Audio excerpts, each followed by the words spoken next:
அன்பான தேவனுடைய பிள்ளைகளே, ஆண்டவராகிய இயேசு கிறிஸ்துவின் நாமத்தில் உங்களை வாழ்த்துகிறேன். இந்த காலை வேளையிலே நாம் ஒரு வார்த்தையை வாசிக்கலாம். சங்கீதம் 23:4. நான் மரண இருளின் பள்ளத்தாக்கிலே நடந்தாலும் பொல்லாப்புக்கு பயப்படேன், தேவரீர் என்னோடே கூட இருக்கிறீர், உமது கோலும் உமது தடியும் என்னை தேற்றும். இந்த மரண பள்ளத்தாக்குன்றது நம்முடைய வாழ்க்கையில் பெர்மனண்ட் கிடையாது, இது ஒரு வழி. இப்போது சில பிரச்சனைகள் வரும்போது இதுதான் என் வாழ்க்கை, இதுதான் அப்படின்னு சொல்லி நீங்கள் அக்செப்ட் பண்ணிடுறீங்க. இல்லை, உங்களுடைய வாழ்க்கையில் இது ஒரு வழி. ஆனால் ஆண்டவர் அப்படியே நம்மை நடத்தி கொண்டே வந்து ஆச்சரியமான காரியங்களை நம்முடைய வாழ்க்கையில் செய்வார். இப்போது இந்த தேவன் நான் உன் கூட இருக்கிறேன் அப்படின்னு சொல்லி ஆண்டவர் நமக்கு வாக்கு கொடுக்கிறார். எந்த சூழ்நிலையிலும் கர்த்தர் நம்மோடு கூட இருப்பார். அவர் மட்டும் இல்லைன்னா நம்முடைய வாழ்க்கை ரொம்ப பயங்கரமான சூழ்நிலைக்கு நம்ம போயிடுவோம். இந்த பள்ளத்தாக்கு நம்மை அது ஒரு அழிவுக்கு நேராக கொண்டு போய் விடும். ஆனால் ஆண்டவர் நம்மோடு கூட இருக்கும்போது நம்ம எதற்கும் பயப்பட வேண்டிய அவசியமே இல்லை. எந்த தீமை வந்தாலும், எந்த பிரச்சனை வந்தாலும், எந்த போராட்டம் வந்தாலும் நீங்கள் பயப்பட வேண்டிய அவசியமே இல்லை. ஏன்னா ஆண்டவர் உங்களோடு கூட இருக்கிறார். ஆமேன். சாத்ராக், மேஷாக், ஆபேத்நேகோவுடைய வாழ்க்கையில் அந்த சிலையை வணங்கலன்னு அந்த நேபுகாத் நேச்சார் 7 மடங்கு அக்கினி சூளையை அந்த அக்கினி சூளையில் கொண்டு போட்டாங்க. ஆனால் ஆண்டவர் அவர்களோடு கூட நடந்தார். இது நமக்கு எல்லாருக்கும் தெரியும். கர்த்தர் நம்மோடு கூட இருக்கும்போது அவங்களுக்கு பாருங்கள் ஒரு சேதம் இல்லை. ஸோ நம்முடைய வாழ்க்கையில் கூட பலவிதமான பிரச்சனைகள் வரும்போது, மரண போராட்டங்கள் வரும்போது கூட ஆண்டவர் நம்மோடு கூட இருப்பாரானால் நாம் பயப்பட வேண்டிய அவசியமே இல்லை. ஆமேன். தேவ பிரசன்னம் நம்மோடு கூட இருக்கும். ஆமேன். தாவீது கர்த்தரை நம்பினான். அவனுடைய முழு இஸ்ரவேலரும் கோலியாத்தை கண்டு அப்படியே பயந்து ஒதுங்கி நிற்கும்போது இந்த தாவீது நேராக போய் அவன் மேல் ஒரு ஜெயத்தை ஆண்டவர் கொடுத்தார்.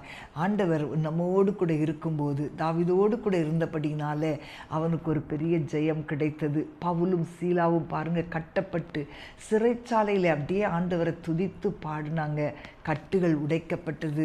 எவ்வளோ ஸ்ட்ராங்காக அந்த கதவுகள் இருந்தாலும், இந்த சிறைச்சாலையின் கதவுகள் அவ்வளோ ஸ்ட்ராங்காக இருக்கும் இல்லையா, அதை கூட அந்த துதி உடைத்தது. ஆமேன். தானியேல் சிங்கக்கபியில் இருக்கும்போது ஆண்டவர் அவனோடு கூட இருந்தார். அன்பான தேவனுடைய பிள்ளைகளே, இன்றைக்கு உங்களுடைய வாழ்க்கையிலே பலவிதமான பிரச்சனைகள் இருக்கலாம், பலவிதமான சூழ்நிலைகளின் வழியாக நீங்கள் கடந்து வரலாம். ஆனால் அந்த மேய்ப்பனாக இருக்கிற நம்முடைய ஆண்டவர் நம்மை நடத்துகிறவர். உமது கோலும் உமது தடியும் என்னை தேற்றும். இப்போ மேய்ப்பர்கள் கையில் கோல் இருக்கும், தடி இருக்கும். சத்துருக்களின் கையிலிருந்து அந்த ஆடுகளை தப்புவிக்கும்படி அந்த கோலை வச்சு சத்துருக்களை அடிப்பாங்க. ஆனால் அந்த தடியை வைத்து அந்த ஆடுகளை கைட் பண்ணுறதுக்கு, அந்த கரெக்ட் பண்ணுறதுக்கு அதை பயன்படுத்துவாங்க. ஆமேன்.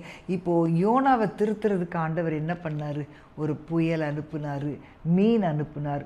ஆமேன். யோசேப்பை நடத்தி வந்த பாதைகள் அவனுடைய வாழ்க்கையை அப்படியே ஷேப் பண்ணிச்சு. இன்றைக்கு பிரியமானவர்களே, நீங்கள் நிறைய பயங்கரமான ஒரு பள்ளத்தாக்கின் வழியாக நீங்கள் நடந்து போனாலும் ஆண்டவருடைய கரெக்ஷன் நம்முடைய வாழ்க்கையில் வேணும், அவருடைய கரெக்ஷன் வேணும். இருக்கும்போது நம்முடைய வாழ்க்கை ஆசீர்வாதமாக இருக்கும் என்கிற நிச்சயத்தோடு கூட நீங்கள் உங்களை ஒப்பு கொடுப்பீங்களா? ஆமேன். இப்போ வாதையே வராது அப்படின்னு நான் சொல்லலை, அதுலேயும் நமக்கு சேதம் வராதபடி ஆண்டவர் நம்மை பாதுகாப்பார். இன்றைக்கு உங்கள் வாழ்க்கையில் நிறைய பயம் இருக்கு இல்லையா, நிறைய குழப்பம் இருக்குது, இருள் இருக்குது, நீங்கள் பிரச்சனையை பார்த்து பயப்படுறீங்க. ஆனால் தேவன் உங்களோடு கூட இருக்கிறார் என்பதை நீங்கள் மறந்து போகக்கூடாது. நீங்கள் சொல்லுங்கள், நான் இந்த பெரிய பள்ளத்தாக்கில் இருந்தாலும் நான் பயப்பட மாட்டேன், ஏன்னா கர்த்தர் என்னோடு கூட இருக்கிறார். இப்போ நம்ம ஜெபிக்க போகிறோம். ஆண்டவர் என்னோடு கூட இருக்கிறபடினால் நான் எதை குறித்தும் கலங்க மாட்டேன் நீங்கள் சொல்லுவீங்களா? ஆண்டவரை பார்த்து சொல்லுங்க. நம்ம ஆண்டவருடைய சமூகத்தை நோக்கி பார்த்து ஜெபிக்கலாமா? ஆண்டவரே, ஸ்தோத்தரிக்கிறோம் அப்பா. தகப்பனே, இயேசுவின் நாமத்தில் ஆண்டவரே, உடைய பிள்ளைகளுடைய வாழ்க்கையை கட்டி வைத்திருக்கிற எல்லா பயத்தின் ஆவிகள், மன அழுத்தங்கள் இயேசுவின் நாமத்தில் நீங்கி போவதாக. உடைய பிள்ளைகளுக்குள் இருக்கிற குழப்பங்கள் இயேசுவின் நாமத்தில் நீங்கட்டும் அப்பா. எந்த பள்ளத்தாக்கின் வழியாக கடந்து வந்தாலும் நீர் எங்களோடு கூட இருக்கிறீர் என்ற நம்பிக்கை உம்முடைய பிள்ளைகளுக்கு தருவீராக.